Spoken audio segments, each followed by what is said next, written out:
Alors qu'ils ont eu à leur connaissance un nombre conséquent d'éléments, les chimistes ont tenté de classer ces éléments en fonction de leurs propriétés. Diverses classifications ont été proposées. Celle qui est utilisée aujourd'hui est une version modifiée et actualisée d'une classification proposée à la fin du XIXe siècle par Dimitri Mendeleïev. Les éléments y sont classés en fonction de leur configuration électronique. Pour étudier cette classification périodique des éléments, on va d'abord la présenter et puis on ira voir l'évolution des propriétés des éléments chimiques dans cette classification. Au niveau de la présentation, on va faire un bref historique, puis on ira voir comment s'articule cette classification sous sa forme actuelle et on étudiera les principales familles de la classification périodique.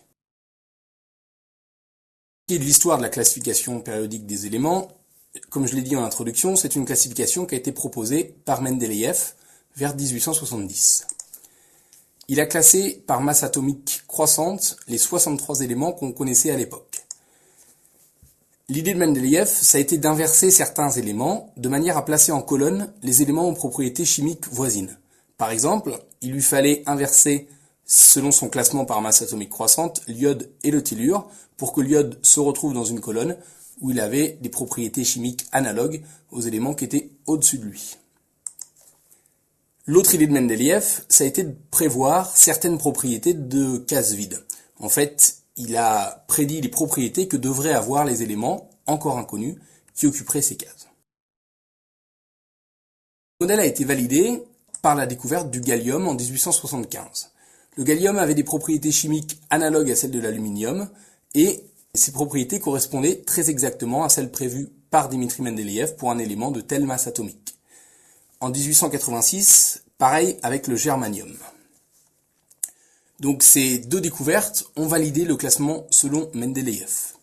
De plus, en 1910, on a découvert la charge du noyau, ça a été fait par Rutherford, et alors a été introduit le numéro atomique Z d'un élément. On a établi une nouvelle classification, non plus selon la masse atomique croissante, mais selon le numéro atomique croissant. Les inversions qu'avait dû faire Mendeleïev n'étaient plus de rigueur, puisque par exemple pour l'iode et le tellure, eh bien, la masse atomique n'évolue pas comme le numéro atomique. L'iode se retrouvait dans la bonne colonne, le tellure dans la bonne colonne, en fonction de leur numéro atomique. Classer par numéro atomique croissant, ça revient à classer en fait selon la configuration électronique des atomes. Et donc c'est la base de la classification périodique des éléments sous sa forme actuelle. Comment est organisée la classification périodique des éléments sous sa forme actuelle? Chaque ligne ou période de la classification est associée à un nombre quantique n. La nème ligne débute par le remplissage de l'orbital ns et se termine lorsque la sous-couche np est remplie. Autrement dit, la ligne d'un élément, c'est le plus grand nombre quantique principal n qui apparaît dans sa configuration électronique. Chaque colonne ou groupe de la classification rassemble les éléments de même configuration électronique de valence. La classification est organisée en 7 périodes et en 18 colonnes. En fait, on va voir par la suite que les éléments de ce qu'on appelle le bloc F sont mis à part pour ne pas alourdir la classification. Voici cette classification. Les 92 premiers éléments, jusqu'à l'uranium, sont naturels. On compte aujourd'hui en plus une vingtaine d'éléments artificiels qui ne sont pas tous représentés ici. Alors, on retrouve les 7 lignes et les 18 colonnes, ainsi que 14 colonnes en rose qui sont mis à part. Chaque colonne correspond à une configuration de valence bien définie. Dans ces configurations qui viennent d'apparaître, le nombre n correspond au nombre quantique principal le plus élevé dans la configuration de l'élément, c'est-à-dire qu'il correspond à la ligne de l'élément. Et le n' qui apparaît dans les configurations des colonnes jaunes, il vaut en fait n-1. On distingue dans cette classification différents blocs qui sont fonction de la sous-couche sur laquelle se place le dernier électron lorsque l'on détermine la configuration électronique d'un élément. Le bloc S correspond aux 2 premières colonnes, le bloc D aux 10 suivantes, le bloc P aux 6 dernières. Le bloc F est lui mis à part avec ses 14 colonnes, encore une fois, juste pour ne pas alourdir la classification. Alors on voit bien entendu que le nombre de colonnes d'un bloc correspond au nombre d'électrons que l'on peut placer dans les sous-couches S, P, D et F respectivement. Une remarque sur cette diapositive, pas très importante, mais pour revenir sur quelque chose dont j'ai déjà parlé, les blocs D et F sont en quelque sorte des blocs de transition entre les blocs S et P. On appelle les éléments qui les composent les éléments de transition, et comme on le verra par la suite, tous les éléments qui composent ces deux blocs sont des métaux. On les appelle alors métaux de transition, notion déjà évoquée au chapitre précédent. À partir de cette classification périodique des éléments qui est réduite ici, j'ai ôté le bloc F pour des raisons de lisibilité, et en fait ce sera général, je m'occuperai plus par la suite du bloc F, qui est composé d'éléments qui ne nous intéresseront pas. Eh bien, on peut déterminer donc à partir de cette classification la configuration électronique de valence d'un élément si on connaît sa place dans la classification. On va faire ce travail sur l'exemple du fer, de numéro atomique Z égale 26. Le fer se trouve dans la quatrième période ou quatrième ligne, donc le nombre quantique principal le plus élevé dans sa configuration électronique, c'est N égale 4. Il se trouve dans la huitième colonne, donc sa configuration électronique de valence étant N'D6 NS2, où N égale 4, et où N' qui vaut donc N-1 est égal à 3. Sa configuration de valence, c'est donc 3D6, 4S2. Le fer a donc, parmi ses 26 électrons, 8 électrons de valence. Les 18 électrons de cœur s'agencent selon la configuration électronique du gaz noble qui précède le fer dans la classification périodique. Encore une fois, un gaz noble, on le reverra lorsque j'étudierai les principales familles, c'est un élément dont la configuration électronique se termine en NP6, c'est-à-dire, étant donné la construction de la classification périodique, un élément de la dernière colonne. Et donc, ceci justifie la notation simplifiée qui est apparue, notation simplifiée que j'avais déjà utilisée au chapitre précédent. On peut trouver, à partir de la place d'un élément dans la classification, sa configuration électronique de valence. Le plus souvent, on vous demandera de faire l'inverse, c'est-à-dire de trouver, à partir d'une configuration donnée, la place d'un élément dans la classification. Alors, la ligne ou la période de l'élément, ça correspond directement au nombre quantique principal n, le plus élevé, dans la configuration électronique. Donc, si on a la configuration électronique, on a directement la ligne. Comme les colonnes sont organisées selon les configurations électroniques de valence, on retrouve le numéro de la colonne d'un élément à partir de son nombre d'électrons de valence.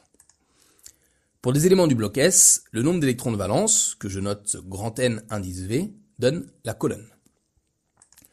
C'est la même chose pour les éléments du bloc D. Pour le bloc D, la sous-couche D est en cours de remplissage et les électrons D sont alors des électrons de valence.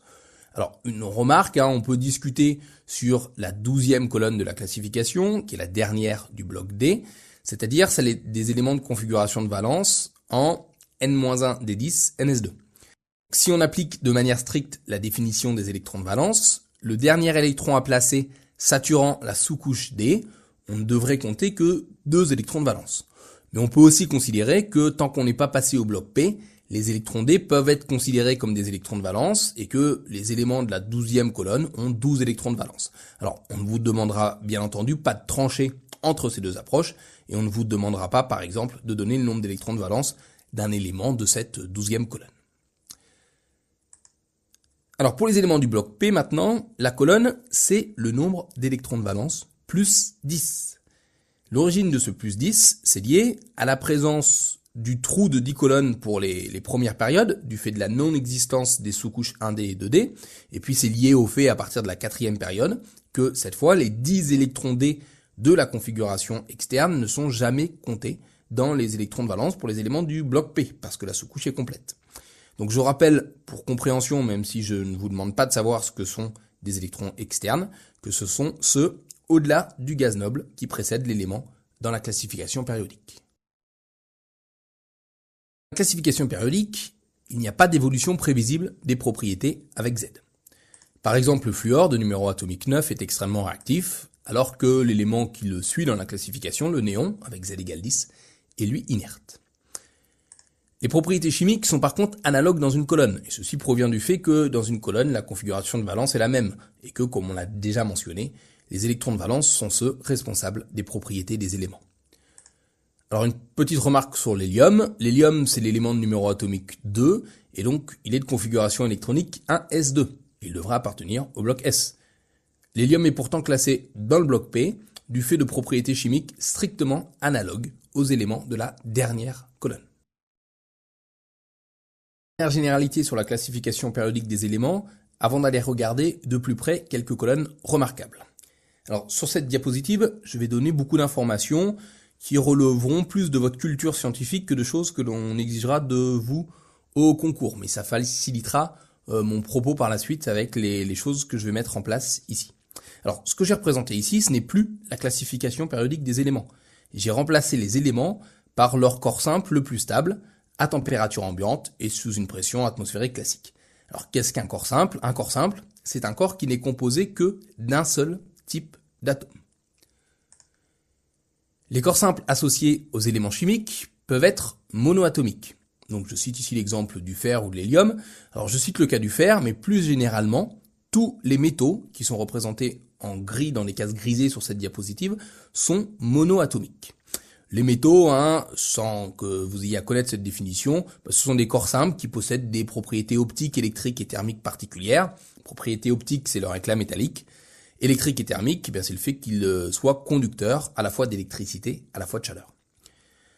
Alors, vous trouverez dans ces cases grisées les métaux qui vous sont familiers, l'aluminium, le chrome, le fer, le nickel, le cuivre, le zinc, l'or, l'argent, etc., etc. Les corps simples, ils peuvent également être diatomiques. Alors c'est le cas par exemple du dihydrogène H2, du dioxygène O2, du diazote N2, du difluor F2. Éventuellement, ils peuvent être composés de plus d'atomes. Je cite le cas ici du corps simple du phosphore P4 ou du corps simple du soufre S8. Je cite également le cas de l'ozone O3. Alors ça c'est juste pour vous montrer qu'à un élément donné, en l'occurrence l'élément oxygène, peut correspondre plusieurs corps simples. Bon, il y en a toutefois toujours un bien plus stable. L'ozone O3 existe, mais le corps simple le plus stable de l'élément oxygène, c'est le dioxygène O2. Parlons maintenant de l'état physique des corps simples associés aux éléments. Les corps simples sont très majoritairement solides. Plus de 80% des corps simples issus des éléments de la classification périodique. Alors, les solides, c'est l'ensemble des métaux, sauf une seule exception, le mercure Hz. Et puis, c'est également quelques solides non métalliques qui sont représentés en blanc dans le tableau ci-dessus. On peut citer le cas du carbone, du silicium ou encore du d'iode. Certains corps simples sont gazeux, ce sont les cases vertes sur le tableau ci-dessus. Citons donc H2, O2, N2, F2, également le dichlore Cl2, et puis l'ensemble des composés de la dernière colonne, l'ensemble donc des gaz nobles, qui sont tous gazeux, par exemple l'hélium, le néon et l'argon. Pour finir, signalons qu'il n'existe que deux corps simples liquides, le mercure Hg, dont j'ai déjà parlé, qui est le seul métal liquide, et également le dibrome Br2. Nous allons voir maintenant les principales familles que l'on retrouve dans la classification périodique, c'est-à-dire les principales colonnes.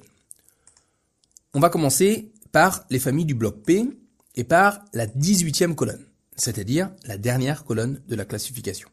C'est la colonne des gaz nobles, anciennement appelée gaz rares. Alors gaz noble, terminologie que j'ai déjà utilisée allègrement dans les chapitres précédents.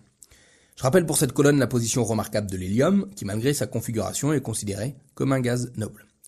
Tous les gaz nobles sont des gaz monoatomiques et leur particularité est leur quasi-absence de réactivité. Le fait de posséder une sous-couche P remplie leur confère une stabilité très importante. On va voir par la suite que les éléments cherchent, en formant des ions ou en se liant à d'autres éléments dans les molécules, à se rapprocher de la configuration électronique des gaz nobles pour gagner en stabilité. La 7e colonne de la classification périodique est la colonne des halogènes. F est le fluor, Cl le chlore, Br le brome et I l'iode. On mettra de côté le dernier élément de cette colonne, la stat At, qui est un élément radioactif dont les propriétés ne vont pas nous intéresser. Les corps simples des halogènes sont tous diatomiques. F2 et Cl2 sont des gaz, Br2 est liquide et I2 est un solide. Les halogènes sont des oxydants. c'est-à-dire des espèces susceptibles de capter un électron et donc de former un anion. On reverra la notion d'oxydant en chapitre 7, mais c'est une notion que vous connaissez déjà. Alors, les anions formés, F-, Cl-, Br- et I- sont en effet des ions stables qui se forment très facilement car en captant un électron, les halogènes saturent leur sous-couche P et atteignent ainsi la configuration électronique du gaz noble juste à côté d'eux dans la classification périodique et ainsi ils gagnent en stabilité. On va s'intéresser maintenant aux deux familles du bloc S en mettant à part un élément particulier qui est l'hydrogène. La première colonne de la classification périodique est la colonne des métaux alcalins. Les alcalins sont des métaux monoatomiques, comme tous les métaux, et tous les alcalins sont réducteurs. C'est-à-dire, ce sont des espèces susceptibles de libérer un ou des électrons. Ils vont facilement libérer un électron et former un cation chargé plus, comme l'ion sodium Na+, ou l'ion potassium K+. Pourquoi ? Eh bien, c'est deux manières, là encore, à atteindre la configuration électronique du gaz noble qui est juste avant eux dans la classification périodique. La deuxième colonne est la colonne des métaux alcalino-terreux. Les corps simples sont des métaux, encore une fois monoatomiques donc, et tous les alcalino-terreux sont des réducteurs. À la différence des alcalins, ils vont facilement libérer non plus un, mais deux électrons pour atteindre la configuration électronique du gaz noble le plus proche. Et ils tentent donc à former des cations chargés 2+, comme l'ion magnésium Mg2+, ou l'ion calcium Ca2+. Prenons l'étude des principales familles par les éléments de transition. Ce sont les éléments du bloc D. Encore une fois, j'oublie les éléments du bloc F, peu important. Les éléments de transition sont tous métalliques. Ils sont, et c'est général à tous les métaux, réducteurs. Toutefois, il existe une grande variété dans les cations formés. Plus, 2+, 3+, 4+.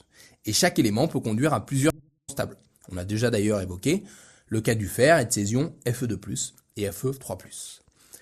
Notons également qu'ils sont moins réducteurs que les métaux alcalins et alcalino-terreux. Mentionnons pour terminer leur grande importance biologique. Certains sont des oligoéléments essentiels, c'est-à-dire qu'ils sont indispensables à la croissance et au développement des organismes vivants. On peut citer le fer, le cuivre, le manganèse, le zinc, mais il y a d'autres métaux qui sont des oligoéléments essentiels. Et puis beaucoup des transitions entrent dans la composition de molécules biochimiques, dans les vitamines, dans les enzymes, dans les pigments. Bon, pour mémoire, on peut citer dans les pigments le rôle du fer dans l'hémoglobine. Après s'être intéressé à l'organisation de la classification périodique, nous allons voir l'évolution, dans cette classification, de grandeurs physico-chimiques importantes. Les rayons atomiques et ioniques, l'énergie d'ionisation, l'électronégativité. On définira en fin de paragraphe la notion de polarisabilité qui nous servira par la suite. Alors je voudrais vous mettre en garde sur le fait que les évolutions qu'on va regarder ici dans la classification périodique sont des évolutions globales. Sur des propriétés auxquelles on va s'intéresser, on verra de grandes tendances se dégager, mais on pourra toujours trouver des cas particuliers qui ne vérifient pas ces grandes tendances. Pour autant, ce seront bien les évolutions globales et absolument pas les cas particuliers que vous aurez à retenir. Alors, on ne travaillera pour des raisons de lisibilité que sur des données du bloc S et P en présentant des classifications réduites pour dégager les évolutions globales. On parle des rayons et, en premier lieu, le rayon atomique qui est noté avec la lettre grecque ρ. Le rayon atomique, c'est en fait un concept théorique, quantique, lié à la taille des orbitales atomiques de valence, c'est-à-dire les orbitales atomiques qui décrivent les électrons de valence, et la taille ou rayon des orbitales atomiques de valence donne en fait une estimation de la taille ou du rayon de l'atome. Alors comme on l'a brièvement mentionné à la fin du chapitre 1, la taille des orbitales atomiques augmente avec n, ce qui revient à dire en fait que la probabilité que l'électron soit proche du noyau diminue lorsque n augmente. Contrario, lorsque n est constant, la taille des orbitales atomiques de valence diminue lorsque z augmente, car l'ajout de protons fait que l'on a augmentation de l'interaction noyau-électron, donc une probabilité que l'électron soit proche du noyau qui augmente lorsque z augmente. En fait, et même si cette formule, je ne vous demande pas de le retenir, la théorie quantique prévoit que le rayon varie en n au carré sur z.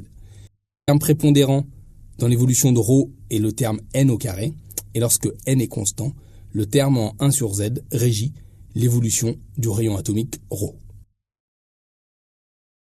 On va maintenant s'intéresser à l'évolution du rayon atomique dans la classification périodique.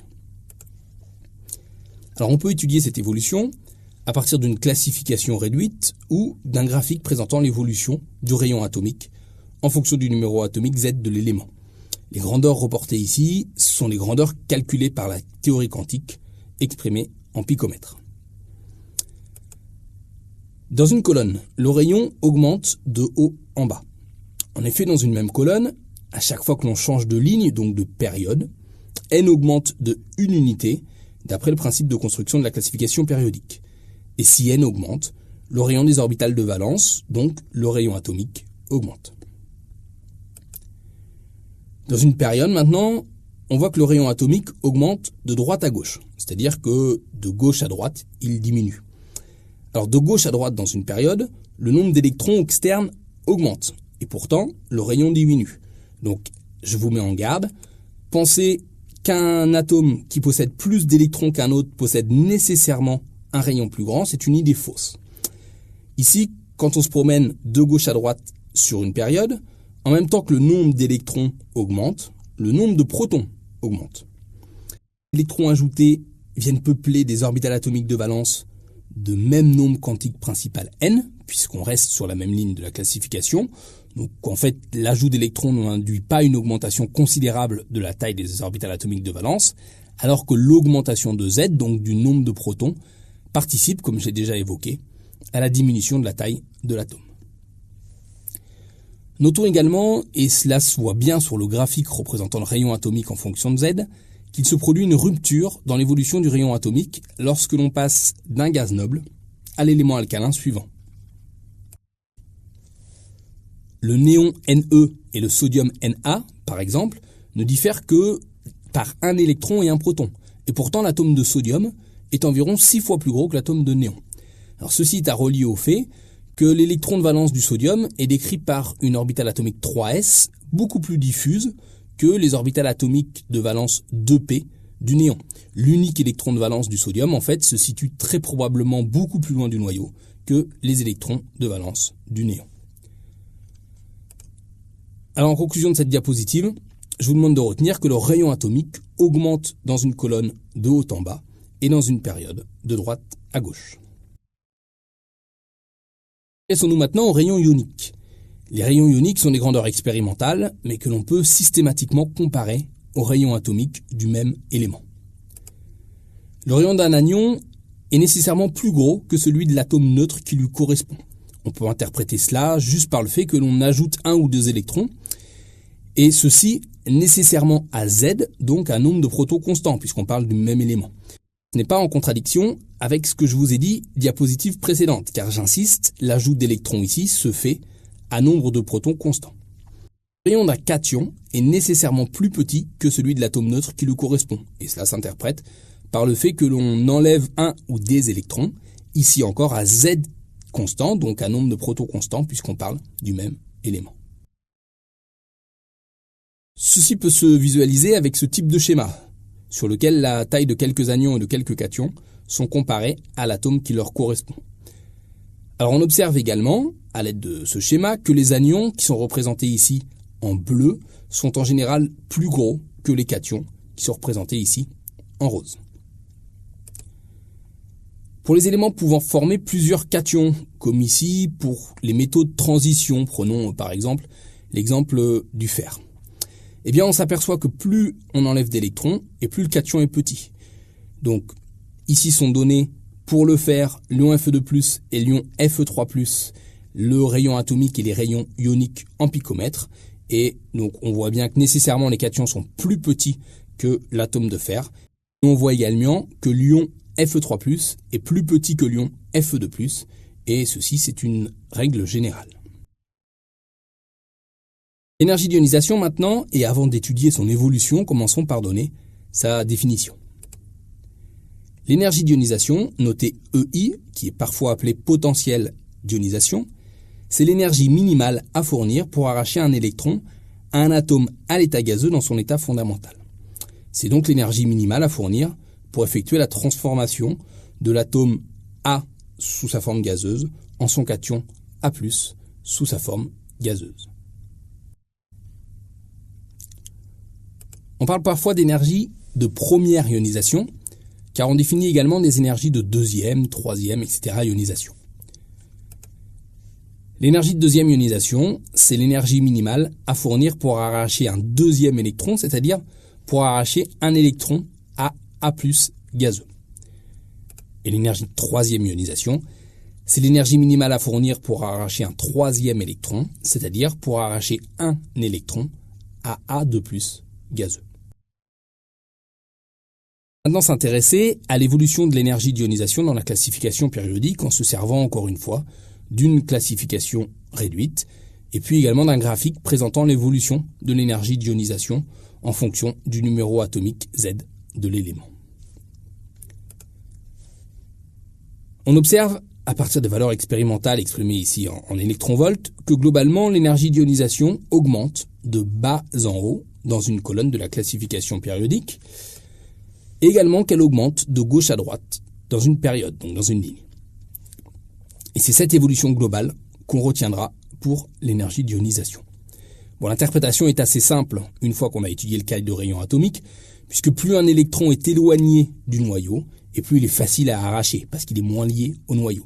Ainsi, l'énergie d'ionisation varie de manière inverse au rayon atomique, et donc on trouve une évolution exactement inverse dans la classification périodique. Alors notons tout de même que l'on observe, à l'instar de l'évolution pour le rayon, quand on passe du gaz noble à l'élément alcalin qu'il suit dans la classification périodique, une rupture dans l'évolution de l'énergie d'ionisation, qui chute ici brutalement, par exemple, entre l'hélium He et le lithium Li, entre le néon Ne et le sodium Na, et entre l'argon Ar et le potassium K. Donc ça se voit bien sur le graphique qui représente l'énergie d'ionisation en fonction de Z. Bon, ceci s'explique aisément par le fait que les gaz nobles, ayant une configuration électronique très stable, ont une forte énergie d'ionisation car il est très difficile de leur arracher un électron. Alors que pour les alcalins, ils vont avoir une faible énergie d'ionisation du fait que leur configuration de valence soit en NS1, et ce qui fait qu'ils cèdent facilement un électron pour conduire aux ions Li+, Na+, K+, etc. Un dernier point sur cette diapositive, je vous rappelle quelque chose que l'on reverra par la suite, mais que vous avez vu au lycée, un réducteur, c'est une espèce susceptible de libérer un électron. Donc, plus un élément a une faible énergie d'ionisation, plus il est enclin à libérer un électron, et donc plus il est réducteur. Ceci, ça permet de dégager une grande tendance du pouvoir réducteur dans la classification périodique, qui varie inversement donc à l'évolution de EI. Et on retrouve que les colonnes les plus à gauche, celles des alcalins et des alcalinotéreux, sont celles d'éléments fortement réducteurs. Passons-nous maintenant à l'électronégativité, concept que vous utiliserez beaucoup, d'une part dans la suite de mon cours, et également en chimie organique et en biochimie. L'électronégativité, que l'on note avec la lettre grecque chi, c'est la capacité d'un atome à attirer vers lui les électrons des autres atomes avec lesquels il est engagé par des liaisons covalentes. On redéfinira dans le chapitre suivant ce qu'est une liaison covalente, mais c'est quelque chose que vous avez déjà rencontré au lycée. Un élément qui attire à lui les électrons est dit électronégatif et possède une valeur d'électronégativité élevée. Un élément possédant une valeur d'électronégativité faible est dit lui électropositif. Pour l'électronégativité, il existe plusieurs échelles d'électronégativité qui nous définissent pour chacun des éléments plusieurs valeurs possibles. Je vais juste utiliser celle qui est la plus utilisée en chimie et en biologie. C'est ce qu'on appelle l'échelle de Pauling et c'est avec celle-là qu'on va travailler. Diapositive suivante sur l'évolution des valeurs d'électronégativité. Étudions dans l'échelle de Pauling l'évolution des valeurs d'électronégativité. On constate avant toute chose qu'on ne définit pas de valeur d'électronégativité pour les gaz nobles. Cela vient du fait que les gaz nobles ont une structure électronique stable et qu'ils n'ont pas tendance à former de liaisons covalentes. Donc sans se soucier des gaz nobles, on constate que l'électronégativité varie comme variait l'énergie d'ionisation. L'électronégativité augmente dans une colonne de bas en haut et sur une période de gauche à droite, avec encore une fois le concept d'électronégativité qui ne concerne pas la colonne des gaz nobles grisée sur le petit schéma qui vient d'apparaître, et donc l'élément le plus électronégatif de la classification périodique est l'élément fluor. Au niveau de l'électronégativité, il faut que vous ayez en tête les éléments les plus électronégatifs. Le fluor d'abord, puis l'oxygène, et ensuite, avec une électronégativité comparable qui dépend en plus des échelles, le chlore et l'azote. Voici les 4 éléments les plus électronégatifs de la classification périodique, et ce sont ces 4 éléments qui vont pouvoir être à l'origine de liaisons hydrogènes que nous étudierons dans le chapitre 5. Un dernier point sur cette diapositive que l'on peut mettre en parallèle avec ce qu'on avait vu à la fin de la diapositive sur l'évolution de l'énergie d'ionisation. Un petit rappel de lycée encore une fois, un oxydant, c'est l'inverse d'un réducteur, c'est une espèce en fait susceptible de capter un électron. Et le pouvoir oxydant est lié à l'électronégativité. Le pouvoir oxydant, il va varier comme l'électronégativité, donc il va augmenter de gauche à droite sur une période et de bas en haut dans une colonne, et le difluor F2, c'est le corps simple le plus oxydant. On va terminer ce chapitre avec les notions de polarisation, de pouvoir polarisant et de polarisabilité, dont je vais juste donner les définitions, mais qui nous resserviront par la suite. La polarisation, c'est la déformation du nuage électronique sous l'action d'un champ électrique. Le pouvoir polarisant, c'est la capacité d'une espèce à engendrer la polarisation d'autres espèces, c'est-à-dire la capacité à créer ce champ électrique qui va polariser d'autres espèces en déformant leur nuage électronique. Et plus une espèce est petite et chargée, plus elle sera polarisante. La polarisabilité, donc c'est le concept inverse, c'est un concept que l'on utilisera largement dans le chapitre 5 de ce cours de chimie physique. La polarisabilité, c'est la capacité d'une espèce à subir une polarisation, c'est-à-dire à se déformer ou à déformer son nuage électronique sous l'effet d'un champ électrique. Et plus une espèce est grosse, plus elle sera polarisable. Le cours sur la classification périodique des éléments est maintenant terminé. On va voir ensemble ce qu'il est important de maîtriser. Alors, le grand 1 présentait en premier lieu un bref historique qui est du ressort de votre culture scientifique. Puis était présenté un certain nombre de généralités sur la classification périodique actuelle, dont il faut juste avoir en tête l'organisation générale et les principales familles. Il est bien entendu totalement exclu d'apprendre par cœur la classification. Alors comprendre l'organisation générale de la classification périodique doit vous amener à savoir facilement trouver la place d'un élément à partir de sa configuration électronique ou la configuration électronique à partir de la place d'un élément. Pour ce qui est ensuite de la deuxième partie sur l'évolution des propriétés, eh bien il faut connaître les définitions et les évolutions de l'énergie d'ionisation et de l'électronégativité. Avoir en tête également les éléments les plus électronégatifs, fluor, oxygène, azote et chlore. Avoir compris également que l'on pouvait déduire de l'énergie d'ionisation et de l'électronégativité eh bien, la position des éléments réducteurs ou oxydants dans la classification périodique. Il faut connaître également l'évolution du rayon atomique, savoir comparer des rayons ioniques entre eux et des rayons ioniques avec le rayon atomique d'un élément.